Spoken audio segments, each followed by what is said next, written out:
बार फिर से आप सभी लोगों का YRS क्लास में बहुत बहुत स्वागत है।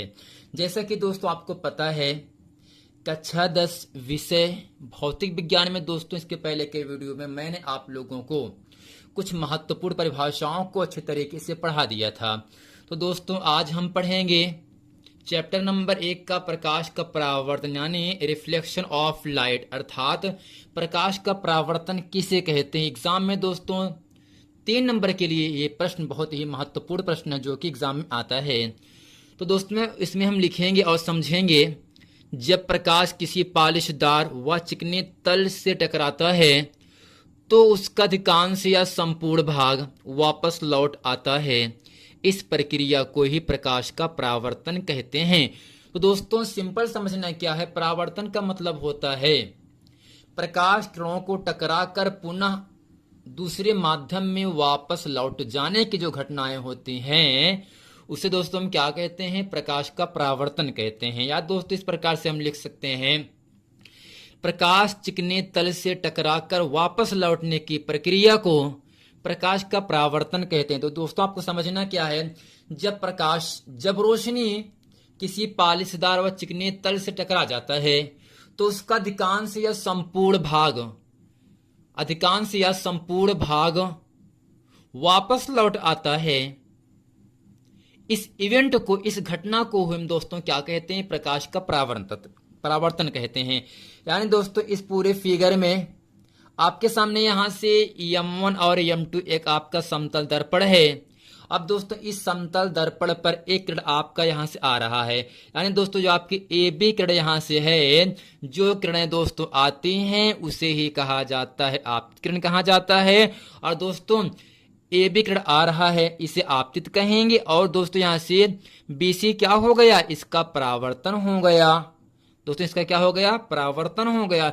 दोस्तों जो आपके BC किरण यहां से है वो कौन सी किरण दोस्तों है, वो आपका है परावर्तित किरण है। अब दोस्तों इन दोनों के बीच में एक आपका अभिलंब है। दोस्तों अभिलंब क्या आपका है, BN है।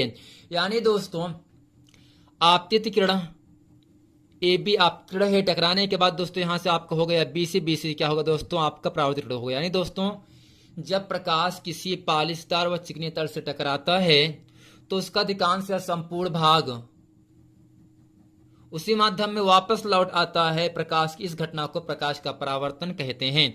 यानी दोस्तों इसके 2 नियम होते हैं। या दोस्तों दोनों नियम क्या होगा, आपतित किरण क्या है दोस्तों, AB है। आपतन बिंदु अर्थात दोस्तों जो आपका बिंदु B है, ये बिंदु आपका आपतन बिंदु है। अब दोस्तों बिंदु BN क्या होगा, एक आपका अभिलंब है। यानी दोस्तों आपतित किरण आपतन बिंदु पर अभिलंब दोस्तों BN और दोस्तों परावर्तित किरण BC, तीनों एक ही तल में होते हैं। यानी कहने का मतलब दोस्तों आपको इतना ही है, आपतित किरण आपतन बिंदु पर अभिलंब तथा परावर्तित किरण तीनों एक ही तल में होते हैं। ये दोस्तों पहला आपका है। दूसरा नियम क्या होगा आपका, आपतित किरण और अभिलंब के बीच बने कोण को दोस्तों आपतन कोण कहते हैं। अर्थात दोस्तों ये जो आपका कोण बनेगा यहां से लेकर यहां तक, ये आपतित किरण हो गया, आपको BN अभिलंब हो गया। इन दोनों के बीच में जो कोण यहां बन रहा है उसे हम दोस्तों आपतन कोण कहते हैं और आपतन कोण को I से लिखा जाता है। और परावर्तित किरण BC अभिलंब BN के बीच जो कोण दोस्तों बनता है वो दोस्तों हम क्या कहते हैं, परावर्तन कोण कहते हैं। अर्थात दोस्तों आपतित किरण आपतन बिंदु पर अभिलंब तथा परावर्तित किरण तीनों एक ही तल में होते हैं। आपतन कोण सदैव परावर्तन कोण के बराबर होता है। तो दोस्तों कहने का मतलब इतना है, अगर आपतन कोण I का मान 45 डिग्री है तो परावर्तन कोण R का भी मान 45 डिग्री होगा। अगर ऐसा नहीं है तब दोस्तों प्रकाश का परावर्तन नहीं होगा।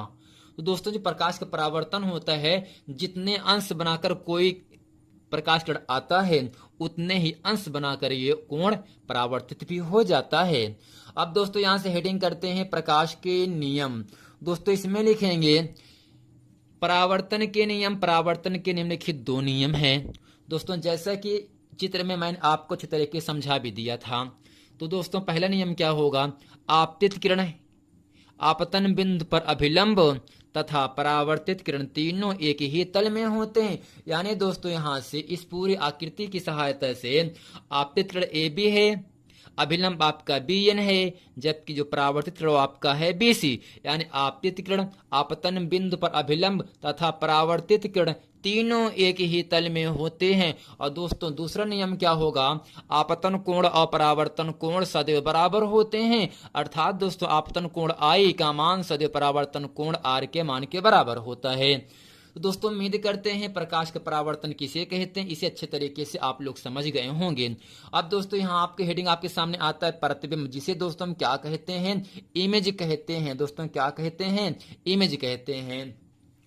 जब दर्पण के सामने किसी वस्तु को रखा जाता है तो उसकी जो आकृति दर्पण में बनती है उसी को उस वस्तु का प्रतिबिंब कहते हैं।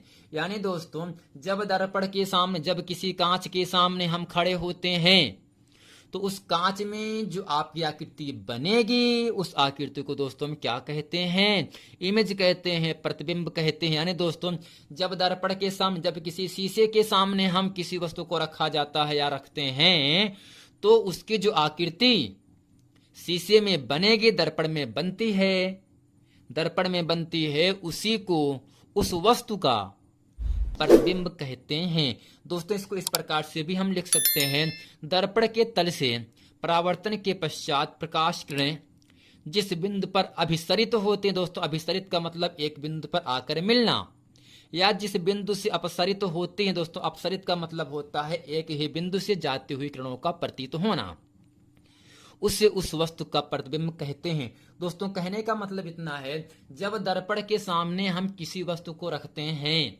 या सिंपल आपको समझाना चाहें, आप बाल बनवाने जाते हो तो आपकी जो आकृति है, जो आपकी चेहरा है, वो दर्पण में, वो कांच में आपको दिखेगा, वो आपको कांच में दिखेगा।